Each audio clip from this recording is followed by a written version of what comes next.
Welcome to Positive Talk with Kevin McDonald. Hey, that's me. Hi, and welcome to Positive Talk. Our show features the best positive stories and people from around the globe as we endeavor to answer the universal question of why am I here and what is my purpose? Understanding that can change everything, and knowing your greatness is fundamental to living your best life. So join us right now as together we work to create the adventure of our lifetime. And welcome to the show, everybody. My name is Kevin McDonald, but I think you already know that. If you didn't know that, you know that now. And we've got a great show for you today. We've got a wonderful young lady, but first I've got to bring in another wonderful young lady who is going to be with us for the entire episode. Her name is Brishelle. Brishelle, how are you? I'm good. How are you, Kevin? I'm I'm good. By the way, if you wave and it's just audio, nobody will hear you. That's So okay because it's more personal when they see my face. that is also. Could you turn up your microphone just a little bit, Yes, and we're good to go. And so would you like to introduce, since you are going to be at one point or another, Mama? Would you like to introduce our guest today? I would love to. So today, everybody, we have a great guest, Kim Della Porta. You can visit her website at kimdellaporta.com. She is a mama coach, has two beautiful boys, and we're excited to have this conversation to see what more we can learn from her. So, how are you doing today, Kim? I'm doing great. How are you guys? We are just simply awesome. We're just if I could learn to speak, like I said, English is my second language. But it's great to have you here because one of the things that you do really well and you talk to is predominantly women, because most mothers are women, isn't that right? I think you're right about that. Yeah. I don't know very many men that are mothers. I know men that never mind. But anyway, and time management is an important aspect of everything that I don't know, especially a single mom. I don't know how you guys do it. I don't know how you take care of the kids, you bring home the bacon, you make sure that they're fed and bedded down properly and all. And I don't know how you do it and how you manage time. So do you find that there are a lot of people that have got time management problems? I know I do. Yeah, I mean, I think that everybody can always do a little bit better with time management, even if you manage your time pretty well. I think there's always some improvements that can be made. So I find that a lot of times people, a lot of my mom clients that I have are really just using being busy as an excuse. Busy doesn't ever go away. That's one of the things, you can say like you're busy, too busy to do X, Y, and Z, but in a week from now, you're going to be busy. In a month from now, you're going to be busy. So it's just kind of making an excuse not to do like the work now. I'm not saying you're not busy, but I think that there's also some things that we can do now to improve your relationship with time management and kind of get down to the details and do a little bit of work now that will improve your time management skills in the future. And how did you come about learning to do this and to teach people how? I guess I've always just been pretty good at managing my time, even before I was a mom, even before I got married, and we had our two kids. I was a resident assistant in college and took a full course load and, did all of the things. And so I just naturally was pretty good at managing my time. And as I went through my training through health coaching and kind of got away from doing more general health topics like healthy eating and water intake, stuff like that, and got into what I thought was more valuable and important for moms managing their time because we juggle so much was one of those things that really stuck out to me like a sore thumb that people needed help with. And so, I just thought, well, if so many people that I'm talking to individually need help with it, why don't I develop some materials, some trainings to help a wider variety of people? And how long have you been doing this now? I've been a health coach for about 5 years now. I've had my own business. Do you like it? You must. You must I love it. It must be do, your passion. yeah. I do. I love helping people. I've always been one of those helpers. And I kind of felt like, in the beginning of my career, I went to school for marketing and I did marketing, I did PR, I did communications, and I kind of did the nonprofit work. And I felt like I was helping people, but I wanted to do more and I wanted to be able to work with people one on one. And so I started my health coach training and then I narrowed it down to working with moms and just trying to find those specific things where I can make the big impact for people. What is it about working with moms that intrigues you so much? And I suppose, is it because moms are so busy? Women are busy anyway, but throw in a couple of kids into the mix, and it gets really kind of crazy, doesn't it? Yeah, I think that one of the things that kind of drew me to working with moms is I am a mom. So I know the struggles and I know how difficult it can be to juggle everything. And I know, intimately the things that we deal with on a daily basis. And so I feel most equipped to help people who are like me. Maybe I'm just a little bit further ahead in routines or a little bit further ahead when it comes to time management. But I've been where they are, so I know that I can make an impact and help them. And you have a 5-year-old and a 7-year-old, is that right? 5 and 8, yeah. 5 and 8. Do you ever get tired of hearing the words, "Mom, Mom, I need help, Oh, yeah. Mom"? Oh, I know. All the time. All the time. What? What do you want? Uh, but it's amazing to me because everybody relies upon the woman of the house, and even the husbands rely. They're like, "Honey, come here, honey, mom, mom." It's like, how do you guys handle it? I don't know how you guys do it. There's a lot. It's definitely a juggling act. And I think that when we kind of prioritize the things that will fill our cup and ensure that we are taking care of ourselves, that's another big part of it. Because as they say, you can't pour from an empty cup. I know that that's a kind of like a cliche term, but it does rings true because if you are not taking care of yourself, then you're not going to be able to show up as your best self for your kids or your partner or your friends or really in your job in any part of your life if you're not taking care of you first. And I think that time management is such an important part of that because if you can manage your time, then you can make time for the things that you enjoy doing. Why is it that women, mothers, tend to treat themselves last? Because everybody else has needs, and Mhm. so oftentimes, and I think this applies to women in general, but oftentimes their needs come last, Mhm. or they put them off because there's no time. Yeah. So I think that, they kind of use the excuse of being too busy as one thing. And then I also think that as moms, we have some guilt around the fact that other people need us and we're the caregivers and we want to ensure that we're taking care of everyone else. And then where does that leave time for me? So that's kind of where the time management also comes in so that you can take care of your kids, take care of the things in your household that you're responsible for, but also make time for the things that you enjoy, whether that's going to coffee and a walk with a friend, whether it's going to a workout class, whether it's just reading, having some quiet time. I think that we need to kind of disassociate the guilt that comes with doing those things because we don't need to be caring for other people 24/7. It's okay to be able to take a little bit of time for ourselves. And I don't know whether it's a thing or not because it's been a while since I've, been in a marriage situation or have seen young married people, but the roles seem to be at least this is how they used to be.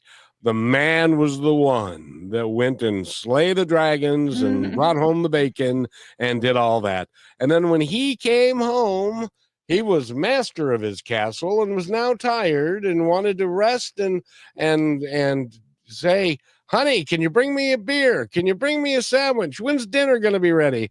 And then we tend to relax and not do all the things. Whereas you've had the children all day, mom, and all of these things. And then you feed them. And then he comes home and then you have to worry about feeding him. And then then the dishes come and then all of that stuff. I don't think most men even get how hard a typical mom works in the household. And oh, by the way, she's probably got a part-time job to boot. Yeah, I think the dynamics really are specific to each marriage. And, a lot of households, both mom and dad both work. And then, you know, if you're both working and you're both tired, then you kind of have to try and split the duties as much as you can. And a lot of times, even if your partner tries their best, you tend to see, I see in a lot of situations, the mom's picking up more of the household duties. So whether it's like planning or running kids to sports or, planning a vacation or after school activities or meal prepping or making meals, a lot of times the mom feels like she should be doing that stuff, and it's okay to share the load. You should definitely ask for help and be willing to give up a little bit of that control. But that's also where it comes in, where sometimes you don't want to give up the control of the things that people won't do it as well as you would do it. They won't make the meal as well as you should do it. They don't fold the laundry the specific way you like it. So there's kind of a trade-off into, is it better that it's done or is it better the way you like to do it? So I kind of see. You see the issues there. It's like I remember really well having a hour-long argument about how I was loading the dishwasher that wasn't up to up code, if you will, because she did it a different way, and it's like they get clean, but not. Anyway, so I mean, everybody has their way that they like to do specific things, but at some point, you kind of have to relinquish a little bit of the power if you want to share the duties, right? So, maybe it's not the way that I would fold the laundry. Maybe it's not the way that I would do X, Y, or Z. But if I'm not having to do it and I'm able to take a little bit of time off doing something that I want to do, then I would rather do it that way and have it be done than have to take it on myself. Exactly. I've known women that are married that have kids that still take the time, and I've never understood this, but they do it. And I don't know why, but they'll take the time to fold their husband's underwear. Why would you do that? I can't I can't imagine. Anyway, but because is that a measure of control that they can have control over all this stuff? It might be. I mean, it might be one of those things where you feel like that's a duty that you should be doing. If you're doing all the laundry, you should be doing his laundry. In my house, my husband does his laundry. I don't do his laundry, so he folds everything, and I'm totally okay with that. So, that's just kind of one of those things that we split. He likes to do his laundry a certain way. I like to do stuff a certain way. So that's something that we keep separate, and that works for us, but that might not work for everybody. So you just have to kind of do a little bit of trial and error, see what works for your family dynamic. I learned that I did not want to unload from the dryer my wife's laundry later in our marriage because a couple of packets of condoms fell out of the dryer, and that opened up a whole new argument for us because I'd had a vasectomy 10 years before that. So I really had a question as to why did those things fall out of your pants pocket in the dryer and stuff. Anyway, so sometimes you got to make compromises and agreements. And Rochelle, I want to bring you here on this because you're a little younger than me. And do young men take more responsibility than they used to? As crazy as it may sound, it makes so much sense. It all kind of goes back onto the mama they had and how they respect themselves, how they choose to be, how they choose to show up for you and a partner. I know that marriages and relationships are much different all across the board. I was in an 8-year relationship, and we tried all the ways of making it work to try to help each other, and getting through when it didn't. And finding that respect and peace between each other, and kind of giving up the control. I was raised to be pretty controlling. The dishwasher thing is like a thing across all moms. And I know we have to take a quick break, but when we come back, Kim, I Oh. have a question for you based off of balance compared to harmony. So, Kevin, do you want to lead us into that? No, as a matter, no. I think that's a wonderful question, and we need to take a real quick break, and we'll be right back with Kim Della Porta, and you can go to kimdellaporta.com, find out all about her. I think I said that correctly, didn't I? You did, yeah. That's 2 for 2. I'm just so Great good. job. We'll be right back. Are you looking for a powerful way? Are you looking for a powerful way to grow your brand while making a real difference? Well, Positive Talk is the perfect platform to align your message with inspiration, hope, and meaningful conversations. By sponsoring Positive Talk, your brand will reach an engaged audience that values positivity and connection. People who want to support companies that share their values. Take this opportunity to showcase your business in a space that uplifts, inspires, and creates lasting impact. Don't wait. Email me, Kevin at kmmedia.pro today to learn how you can partner with us and spread positivity while growing your brand.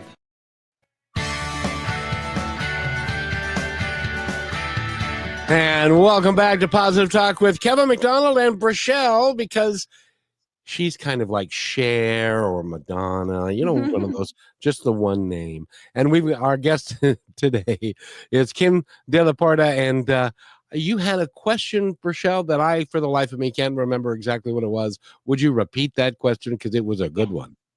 Of course. So I've started to learn recently on my journey of being prepared to be a woman and a mother someday, of understanding that balance maybe sometimes isn't really what we're reaching for, because it can be, puts a lot on your shoulders to try to put that management in your mind of like everything has to be balanced, because life is not balanced. You know what I mean? So, I've realized that there's a space that comes in between that is harmony, because life is going to go up, it's going to go down, it's going to curve all around, and it doesn't have to necessarily be balanced. But to find harmony in working that, do you find that that plays a big part of you helping mothers trying to guide their life with themselves and their children?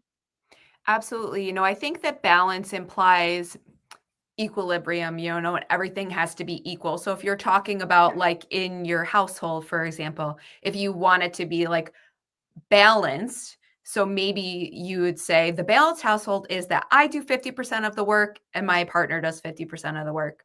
But really, is that realistic for you? And is it something that you feel like needs to happen? Or is it that you want just harmony in what I'm happy to do, what my partner's happy to do, even if it's not 50-50? Maybe it's 60-40, maybe it's 70-30. It just depends on your relationship, and it can ebb and flow with the season that you're in. And maybe right Mhm. now I'm doing a lot of work outside of the home and I need a little bit more support at home, and so picks up a little bit of the slack, versus another time when maybe he's got a big project that he's working on and I pick up a little bit of the slack. So I think it's one of those things where you have to be a little flexible, but Right. also don't be tied to the 50-50. It has to be completely split, if that makes sense. Right. Right. Or even for mothers who are taking 100% of that, to be, it's okay that I'm only 85% today because there's Yeah. harmony in it. Yeah, And tomorrow will absolutely. come. Absolutely. And I definitely think that, if 85% is like all you have that day, then that's your best. If Yeah. 50% is all you have that day because it was a really rough night and you were up with a newborn and, if you can have to do a little bit less today, like that's your best. It doesn't have to be 110% every single day. And you don't need to kind of tie yourself to that perfect mom mentality, because that's where so many of us feel that guilt, when there's no such thing as a perfect mom. Everybody does it differently. Everybody is their own individual person and has their own strengths and weaknesses. So we just have to do our best on any particular day. How do you handle, as an example, if you're a woman, well, and you came from a household where your mom was a little older, the kids were grown, and she was a clean freak. Everything had to be just so. Every item had to be put away and everything. When you're a mom with a couple of, you have a 5 and an 8-year-old, Mhm. things just don't absolutely get put away. At what point do you give yourself peace and grace and say, oh well, it didn't happen today, maybe it'll happen tomorrow? Yeah, I mean, I think there are certain things that you can control and certain things that you can't. So, like for example, I like for things to be clean. So I like to make sure like the kitchen is clean, the living room is clean. But then we have a basement playroom that the boys play in, and if it's not clean, that's not my problem. Like, I don't have to see it. You can shut the door, kind of thing. And so that's something that I had made my peace with. Like, I have to walk through that room to come to my office and to come into the exercise, and there's stuff all over the floor. There's action figures, there's Legos, there's chalk, and there's Nerf darts. And, I just say, eventually it will get clean. I don't have to look at it every day. I can just close the door. So I think that's acknowledging like that not everything is going to be perfect. And even if I do clean something 5 minutes later, it's probably not going to be clean. So maybe just accepting that it's a season when the kids are young, that there's going to be a lot of toys, they're going to be in their rooms, they're going to be in their playrooms, and just being okay with that. And I know that sometimes it can be hard because I like for things to be clean. Mhm. I just have to It let go a little bit sometimes. it can kind of make you neurotic if you, every time you turn around, the house is not the way that you want it to be, because you've got two little people that are running around behind you making a mess everywhere they go, Mhm. and stuff. So it can be a real neurotic experience if it has to be clean, it has to be clean. So you got to give that up, don't you? I mean, I think that you can do it to some extent. I don't think that anyone's house is ever going to be pristine, clean, nothing on the floor. Maybe when you're older and you don't have kids that live with you anymore, like there's always going to be something. There's always going to be, even at our house, like even when it's clean, maybe I would have wanted the TV stand to not have anything on top of it, but we have gingerbread houses and Lego creations and, stuff that they made at school that we need somewhere to put. So, like, even though it's not my ideal, what I want it to look like, it's lived in. It's part of our life. Mhm. And it's just going to be like that for probably however many years they're in elementary school, if we're being honest. Well, and I think that's so powerful too because it shows them the discipline of understanding, okay, we're teaching them to put things back where they go, clean up after themselves, and be able to rely on themselves and be a man for somebody someday and help their woman, but also to give them a safe space of creativity. They have that room, that's their space, it's theirs, Mhm. and there's no expectations being put on them, to where it's like, they feel the guilt now if they haven't played their part. So giving them that space, I think, is very important. Would you say that you end up in situations with moms where you're like, you know what, just let them have your space and let yourself also have that space, like in your bedroom when you go to sleep and you're just too tired to clean it up? Yeah, I think that there are definitely like those inner voices that we have that tell us, like some people call them like your inner mean girl, sometimes like your inner voice, like saying your house has to be clean. People are going to say stuff about you if your house isn't clean, if it looks like this, but like really everyone is going through the same stuff, whether they talk about it or not, whether it's just picture perfect on Instagram or whatever it is, like everybody lives real life. So just being okay with like being able to live your life, and like some days it's going to be clean, some days it won't, some days the bed gets made, some days it doesn't, and just kind of like we talked about with the harmony, like the ebb and flow. Wait a minute. Are beds supposed to be made? Kevin, not you. You're the exception. That's a whole new concept for me, because Nobody ever sees your bed. And now you don't know that for sure. Oh. Yes, he does. Guessing. And I don't even have a cat or a dog to mess the bed up. I do it all by myself. But I got to ask you now. I know you're not a marriage counselor. However, when it comes to time management and the division of duties, when should that conversation begin? Should that begin even before you're married, if you're both working? Because that can at one point can end up being a really big deal if there are expectations on one side or another that are not being met because the conversation and the communication hasn't happened. When would you suggest that people sit down and have that conversation about, all right, we're going to run a house together, this is how we should probably put it together and stuff?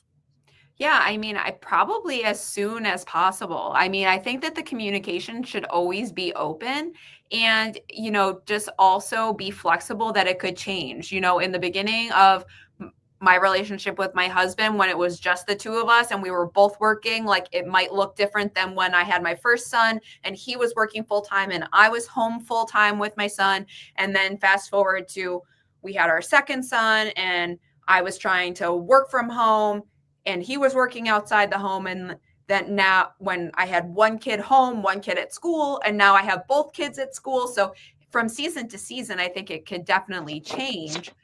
But I think that just having that open communication and having those boundaries of like, this is what I'm okay with, this is what I'm not okay with, these are the things that I want to do, what things do you want to do, what things can we split up? Is it that you always take out the trash? Is it that I always do the laundry or the dishwasher, or, do we split the meals? How do we do it? And I think it just depends on your relationship, like how often it could change. But I think just having that open communication of, even like we were talking about how, if someone has a little bit more on their plate outside of the home, the partner picking up the slack. And, just being okay, like saying like, I need a little more support right now. Like I'm really busy. I'm really feeling stressed about, a project I'm working on. Would you mind doing this week? And I don't think there's anything wrong with that. I don't think it's, you just need to be able to communicate with your partner or with your kids, as they get older, and you say like, these are the things that I expect you to do. Like, my older son is starting to get allowance now. So like, I expect him to put his clothes away. I expect him to make his bed. And I'll just remind him like, there's a reason why you're getting allowance, because you're helping in the house, you're collecting the laundry, you're bringing it downstairs, you're doing all of these things to help, but you're also, you're getting compensated for it. So it's kind of one of those things where as they get older, then the kids can kind of help a little bit with things, and just keeping the communication open for everyone. So kids are supposed to make... when they... Oh, go ahead. Sorry, Kevin. When teaching them that when they take care of themselves, it's rewarding from an early age is very important. So it's good. I'm glad you do that. Yeah. So kids are supposed to make their bed too? My kids do. I'm learning so much here. It's amazing. I guess you could learn some lessons from them. Maybe that's why my wife left. I don't know. Could be part of it. It's really interesting that I know that we're having this conversation. By the way, we're talking with Kim Della Porta, and go to kimdellaporta.com and you can find out all about her. And she coaches moms specifically, but she will. I'm sure you'll coach all kinds of women. And Oh, do you yeah, for sure. do you coach men who have time management problems? I haven't done any work with men recently. I do some. Obviously, there would be no way for a man to not, I have a free time management training, and if a lot of what I talk about can apply to anybody, there is specific things to moms in there, but a lot of it could also apply to dads or men.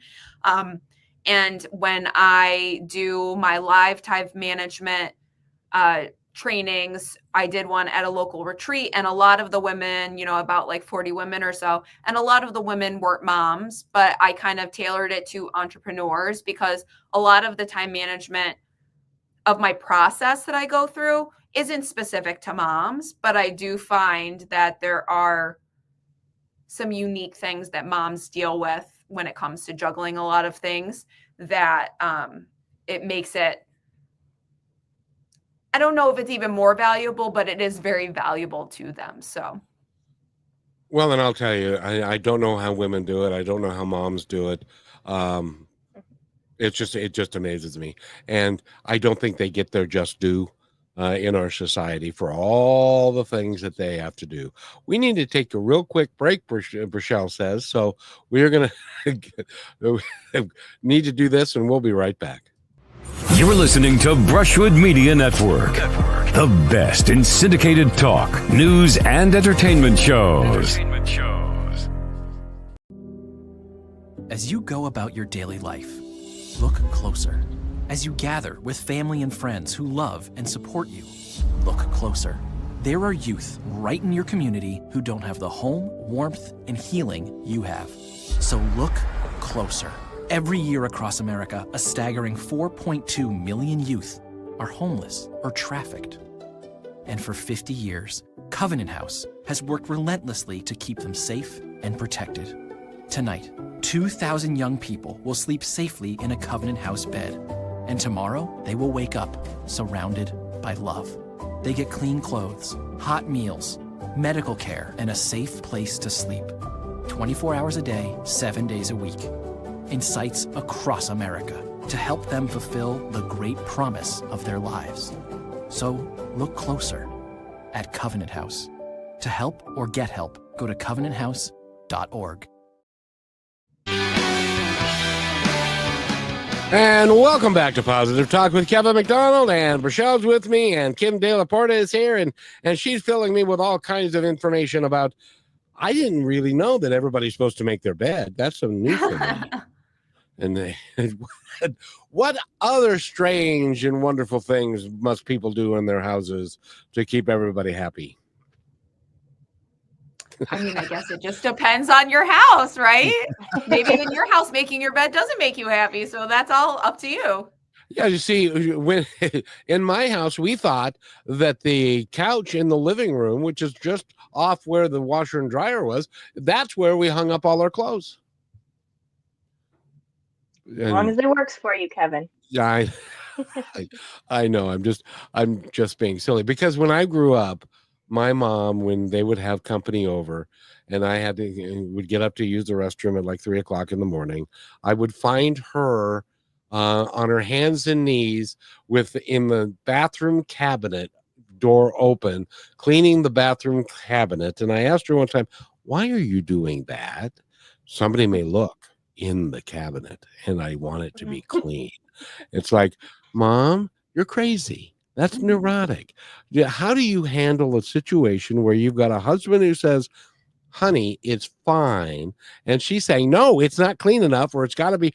I don't want stuff here." How do you recommend moms handle those sorts of situations? I mean, I think that is one of those things where you kind of have to look at your priorities, and most of the time, I would venture to say that no one is going to look in your cabinet when you have people over. And most of the time, probably just doing like surface level cleaning when you're having people over is more than enough, because everybody lives a life. and no one doesn't live in their house and expects it to be, perfectly clean all the time, especially if it's another mom and they know, you have young kids. It's just kind of accepting that nothing is perfect and it's not meant to be. And it's okay if it's a little messy because life is messy. Yeah. And I'd have to throw it in there too. It is such a reflection of another person, especially another woman who comes into a mother's house.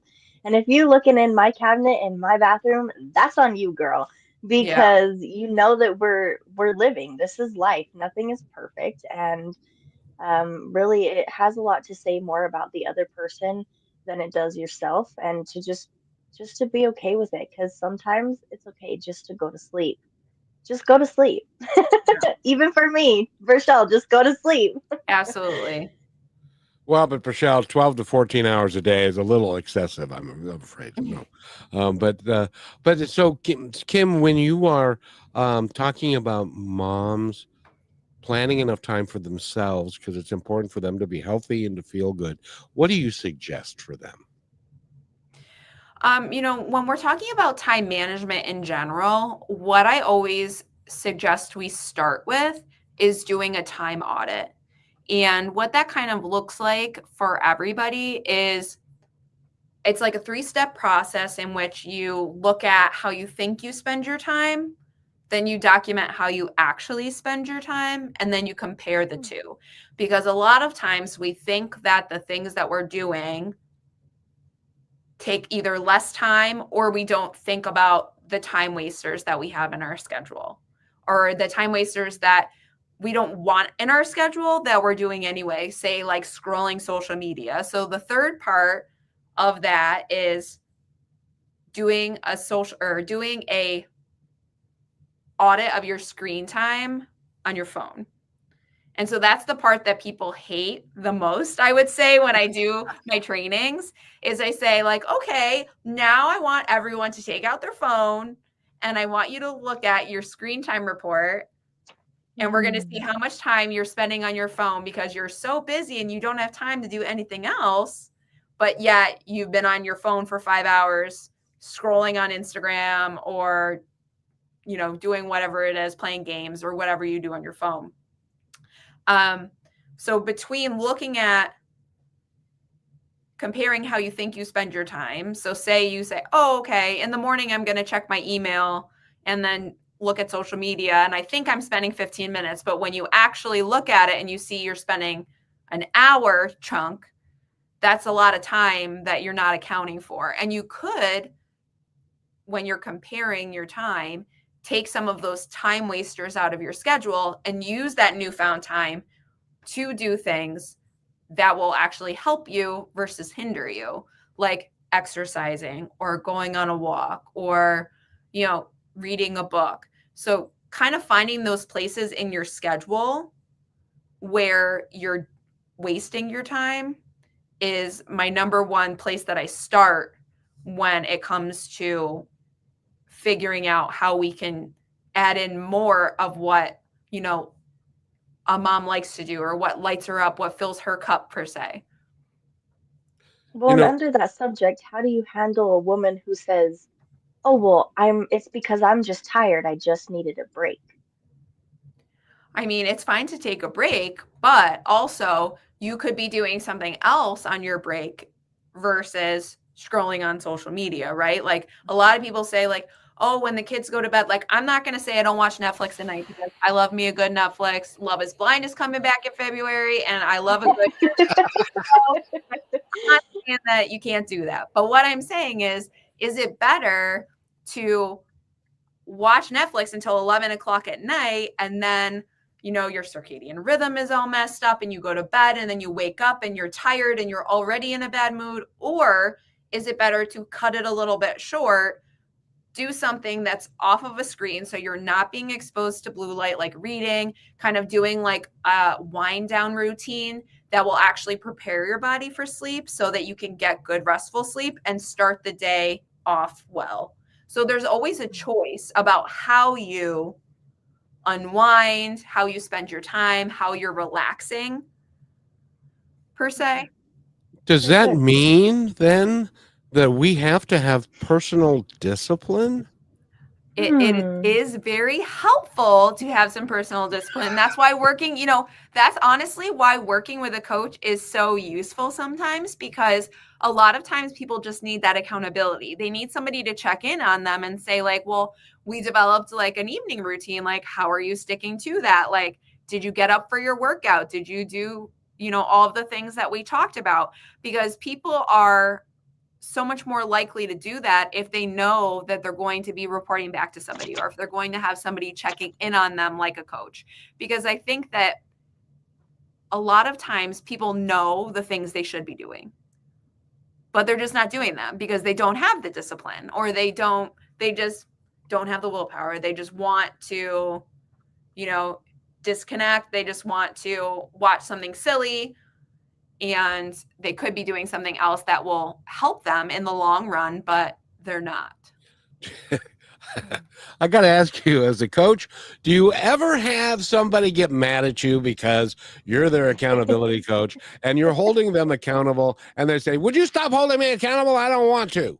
I mean, sometimes I think that people will maybe not get mad, but maybe be a little nervous to tell me things because they know what I'm going to say.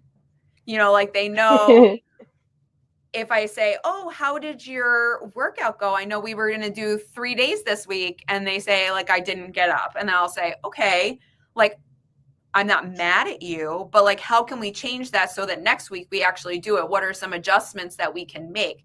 Because you sign up with a coach and you want to work with someone so that they hold you accountable, so that you can actually make those changes. Yes, but sometimes after you sign up with a coach, and it's like in January, everybody goes to the gym, and then in February, the gym is empty. Yep. So, and Michelle's doing that. She's going to the gym every day, but wait, if you're still going in February, that place will be empty because the New Year's resolutions have worn off. I honestly think it's already getting to that point, which is pretty cool to look at. Yeah, well, so a coach who is going to help you, and you go to the coach with the best of intentions, but when the rubber meets the road, as it were, it just doesn't happen, and so you got to be a cheerleader too, don't you? Yeah, you have to be a cheerleader for your clients, and you also need to find the right clients who are willing to do the work, because, I've had a lot of people come to me and maybe sign up for like a short program, and I did a 30-day jumpstart program back in like the beginning of my career, and it was just very basic things. And a lot of the people didn't want to actually like make the changes or do the work or even do the calls with me. So you have to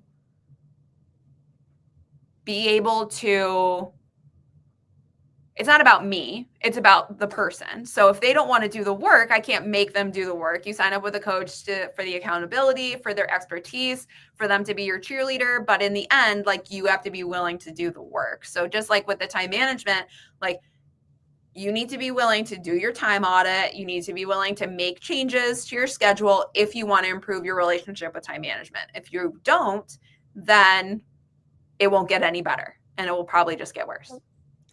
It's kind of like a weight loss coach. It doesn't do you any good to work with a weight loss coach if you have chocolate cake under your bed, which, by the way, you've made your bed, so it's much better now. Exactly. At least it's clean under there. Got more room for cake. That's it. That's exactly right. By the way, we again are talking with Kim Della Porta. Della Porta, yeah. Yeah.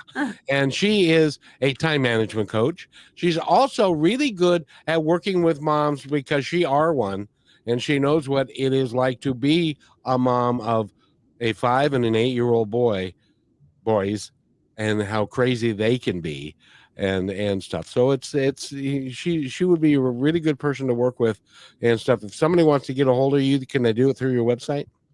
Absolutely. So you can go to kimdellaporta.com, or probably the easiest way. I'm on Instagram pretty regularly, and it's just Kim Della Porta is my handle on Instagram, and you can send me a DM on there. Oh, very, very good. So is that part of your time management, being on Instagram, or is that the working part? That's my working part. And you divide those between personal time and professional time and your me time, right? Oh, absolutely. I'm very good at keeping everything separate. That's why you're the coach, and a lot of people would have trouble with that. And Brichelle, I got to tell you that we're going to do some time management here because I have to disappear, and I'm going to leave Kim in your lovely hands, and you can talk about the women things. So you guys all talk about that you don't want anybody else to hear. Okay, Kevin, we'll have lots of fun without you. I'm just kidding. I'm just kidding. And remember, it's just you two. Nobody else is listening. And so now you can get real deep into those women things that the men are just not allowed to be around to hear. And did you know that that's a thing? Probably okay, Kevin, because I'm pretty sure guys have that too. I don't think women want to hear about all the guys' things. Yeah. Wow, there you are. So, Kim, I want to thank you very much for coming on the show today. You're awesome, and the work that you do is so needed. Because if you are better at your time management, and I'll leave you with this, and then I got to go. But if you're better with time management, doesn't that reduce the stress in your life? Absolutely, because when you are better with managing your time, then you don't feel like you're always running behind. You don't feel like you don't have enough time to do the things that you should be doing and the things that you want to be doing. So, absolutely, it helps to reduce stress, which is a big thing for me. I love anything that I can do with my mom clients or with anyone in my community that will help reduce stress. And Brichelle, take over, my friend.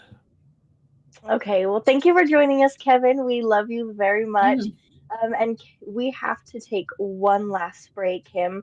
So, for everybody still listening, stay with us. We only got 10 to 15 more minutes. We're talking with Kim Della Porta. Go visit her website or see her on Instagram, and we will have those up. So, we'll play this last opening when I can find it. Let's see what he didn't play. And let's see, I get to pick one. This is kind of exciting. And then while we are playing this, I just want to encourage you to think of something that you would want to tell anybody listening, that could take out of this entirety of the show what would be best for them to move forward in their life, um, and and just be better with how they're feeling and what they're going through. So stay with us, everybody. We'll be right back. Last week, Brandon met a girl on a dating app. One day after work, he finally found the courage to ask her out. No answer. He started to panic. Was he being too pushy? Maybe it was too... Hey, sorry I didn't respond. I was driving. I would love to go on a date. How does tonight sound? Brandon tried to play it cool, but inside he knew. A girl so smart, so responsible. She must be a keeper.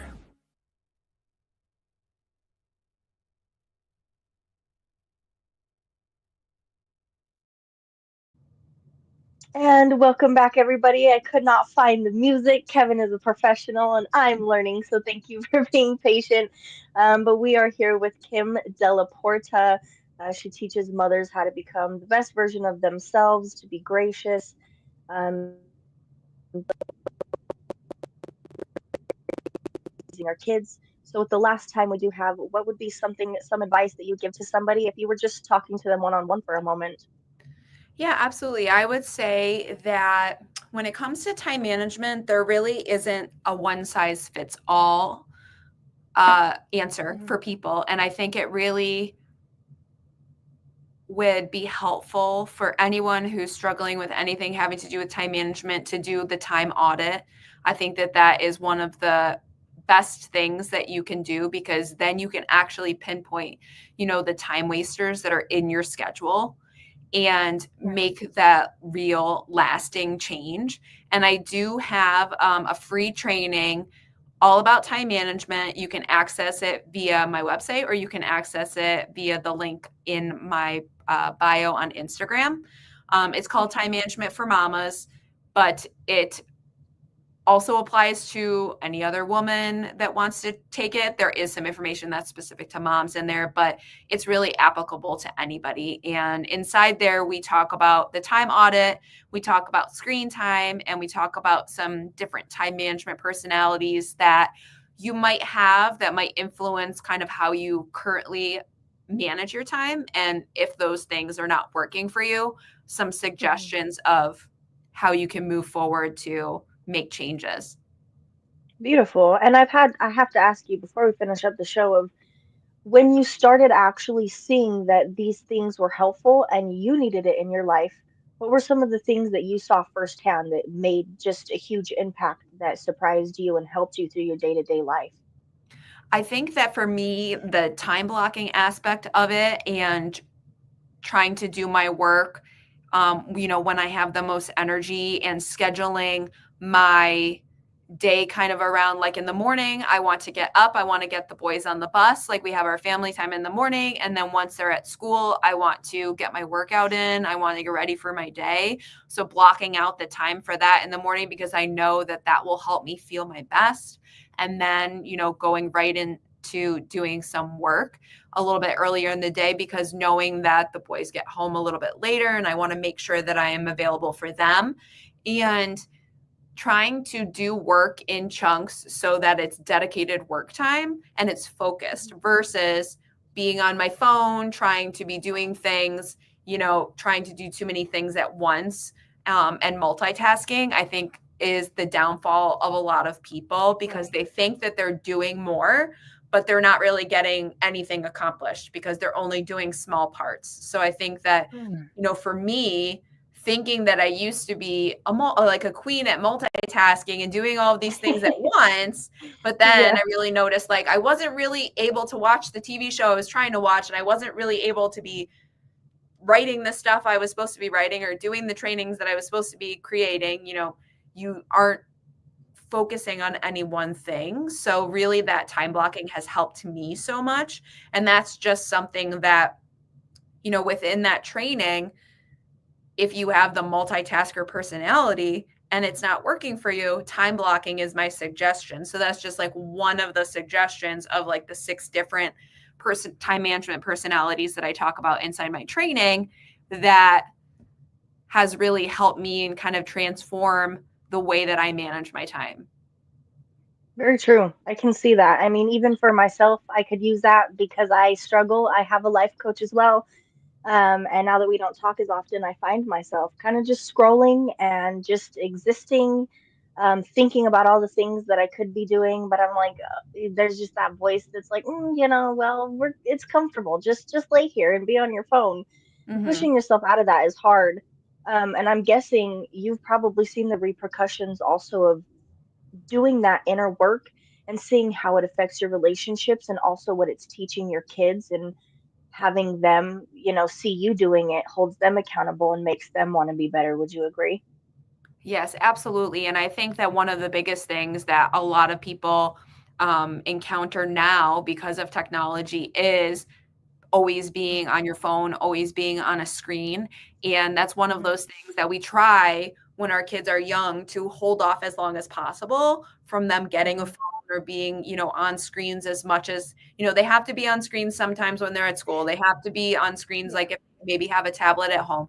But, I try to avoid being on my phone when I'm with them so that I'm focused on them and they don't feel like it's an afterthought. They don't feel like I'm distracted, because then, you're not getting any quality time with your kids, and you're not getting any work done on your phone. So it's not really helping either way. So I think that just being mindful of that will really help. And one of the things I talk about inside the training is some tips that I have for like decreasing your screen time, because once people go through that and they look at their screen usage and they say, oh crap, I was, Oh. I was on Yeah. the phone for Yeah. 6 hours, like way too much.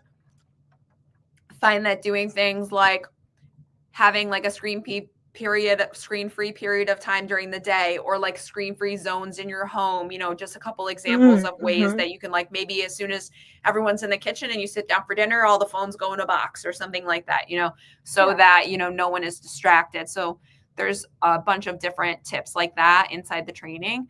But I think that our relationship with technology is one of those things that a lot of people notice when they're looking through their time management journey, that they are almost like addicted to technology, that they are on their devices way too much because we're working on them. We use the excuse of working when really I'm just scrolling on Instagram and I'm not really working. I'm guilty. Right.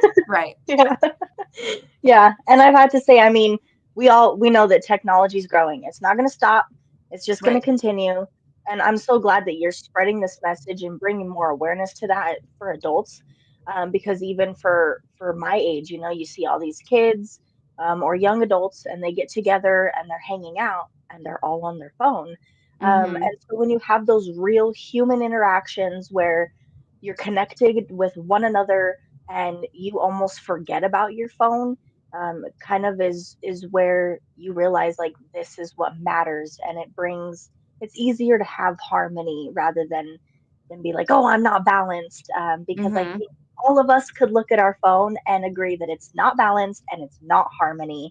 Yep. So I mean, it has a big part to play. But thank you so much for joining us, Kim. Yeah. I myself have learned so much from you, and thank you for the work you're doing. For anybody listening, please go and visit her website or contact her through Instagram at Kim Della Porta. And you know what? I think we're going to have you back on the show too, just so that we can have a further conversation on what it really takes to show up for yourself and build boundaries in your relationship with your significant other, and then also with your children, because kids are hard these days. They are, and they like to push those boundaries. Oh, they sure do. They sure do. Yeah.